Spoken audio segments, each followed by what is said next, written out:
বাংলাদেশ বিমান বাহিনীর জন্য লালমনিরহাটে নির্মাণ করা হচ্ছে এশিয়া মহাদেশের দ্বিতীয় বৃহত্তম বিমান ঘাঁটি। এই বিমান ঘাঁটি ভারতের শিলিগুড়ি করিডোর থেকে মাত্র 12 কিলোমিটার দূরত্বে। অত্যন্ত শুরুতেই করিডোর দিয়ে ভারতের মূল ভূখণ্ডের সাথে পূর্বাঞ্চলীয় সাতক্ষীরার যোগাযোগ রক্ষা করে লালমনিরহাট বিমানবন্দর থেকে মাত্র 2 মিনিটে ভারতের শিলিগুড়ি করিডোরে হামলা করা সম্ভব। বাংলাদেশের চিকেন নেক এর কাছাকাছি বিমান ঘাঁটি নির্মাণ করায় আপত্তি জানিয়েছে ভারত।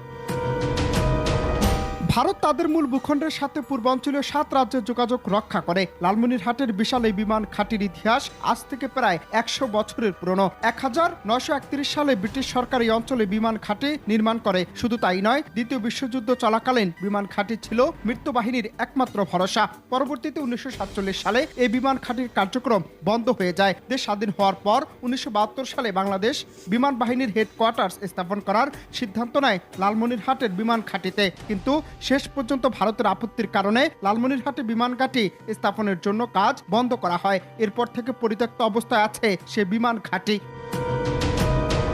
তবে গুরুত্বপূর্ণ বিমান ঘাঁটি লালমনিরহাট বিমান ঘাঁটির আয়তন প্রায় 2000 একর পর্যন্ত। এই বিমানবন্দরে 4000 কিলোমিটারের মধ্যে রয়েছে এমন অসংখ্য যুদ্ধ বিমান অবরোধ করা সম্ভব হবে, যেটি ভারতের দুশ্চিন্তার অন্যতম কারণ বর্তমানে। কারণ লালমনিরহাটের বিমান ঘাঁটি এতটাই বিশাল যে সেখানে কমপক্ষে 50 থেকে 70টি যুদ্ধ বিমান একসঙ্গে উদয়ন করতে পারবে। দীর্ঘদিনের হাসিনার সাথে তাল মিলিয়ে বাংলাদেশের উপর যে কর্তৃত্ববাদী ক্ষমতা প্রয়োগ করছিল ভারত, তা অচিরেই শেষ হয়ে যাওয়ার খবরে নড়বড়ে অবস্থা হয়েছে বর্তমান ভারত সরকারের। শাসনবাদী অবসান হওয়ার পাশাপাশি হুমকির মুখে পড়ার আশঙ্কা থেকেই নানান তালবাহানা করছে ভারত সরকার। এখন বিষয় হচ্ছে, কয়েকদিন ধরেই নানান তালবাহানা করে যাচ্ছে ভারত। কয়েক দফায় বাংলাদেশের পতাকাকে অবমাননা, ভিসা প্রসেসিং বন্ধ, চিকিৎসা সেবা না দেওয়ার ঘোষণা, রপ্তানি বন্ধ সহ একাধিক বিষয় সামনে এনে বাংলাদেশের চরম বিতর্কে ভারত সরকার। টানাপোড়া লেগে যাচ্ছে পররাষ্ট্রনীতি আর বন্ধুত্বপূর্ণ সম্পর্কেও। আমরা একটি সিদ্ধান্ত নিয়ে বিজ্ঞপ্তি জারি করেছি যে আমরা আজ থেকে অনির্দিষ্টকালের জন্য কোনো রকম বাংলাদেশি পেশেন্টকে অ্যাডমিট অথবা কোনো রকম মেডিকেল পরিষেবা দেব না। আবার এই বিশাল বিমান ঘাঁটি ভারতের চিকেন নেকের খুব কাছাকাছি অবস্থান হলেও বহু গুণের কারণে ভারত অ্যাটিলারি দিয়ে বিমান ঘাঁটি ধ্বংস করতে পারবে না। কারণ লালমনিরহাটের সীমান্তের ওপারে তিস্তা নদীর অববাহিকা ঘন ঘন জঙ্গলে ঘেরাও, এজন্য সেখানে স্থলপথে সেনা মুভমেন্ট করা অত্যন্ত কঠিন। অপরদিকে বাংলাদেশ বিমান বাহিনী এই ঘাটে ব্যবহার করে মাত্র কয়েক মিনিটের মধ্যেই শিলিগুড়ি করিডোর ধ্বংস করে দিতে পারে। আর শিলিগুড়ি করিডোর ধ্বংস করে দিতে পারলে ভারতের মূল ভূখণ্ডের পূর্বাঞ্চলীয় 7 রাজ্যের যোগাযোগ সম্পূর্ণ বিচ্ছিন্ন হয়ে যাবে।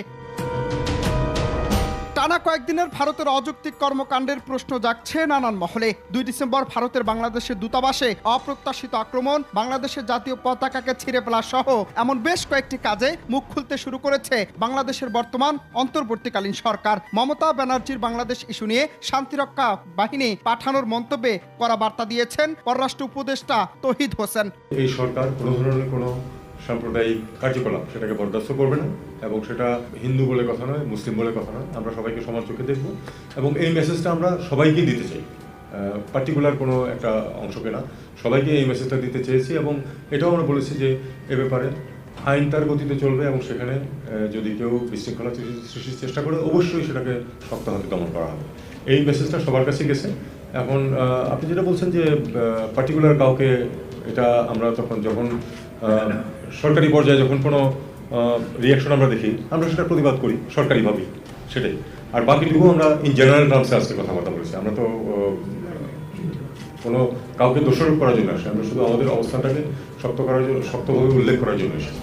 আবার ভারতের এমন কর্মকাণ্ড হঠাৎ করে বৃদ্ধি, তাও আবার ছাত্র জনতার গণঅভ্যুত্থানে হাসিনা সরকারের পতন হওয়ার পর। অনেকে মনে করছেন হাসিনা সরকারের পতনে বাংলাদেশের শাসনবাদী হারিয়েই এমন নড়বড়ে কার্যক্রম করছে ভারত। আবার নানান মহলে প্রশ্ন উঠেছে, পরিকল্পনা করেই শেখ হাসিনা ফাঁদ পেতেছে দেশে অরাজকতা তৈরি করার জন্য, যেন দেশের মানুষ শেখ হাসিনার 16 বছরের স্বৈরাচারী কর্মকাণ্ড থেকে ভিন্ন খাতে মনোযোগ দেয়। তবে শেখ হাসিনার তৈরি ফাঁদে কি বর্তমান সরকার পা দেবে, নাকি কঠিন কৌশলে প্রতিহত করবে তার চক্রান্ত, সেটি নিয়েও নানান মহলে হাজার প্রশ্ন।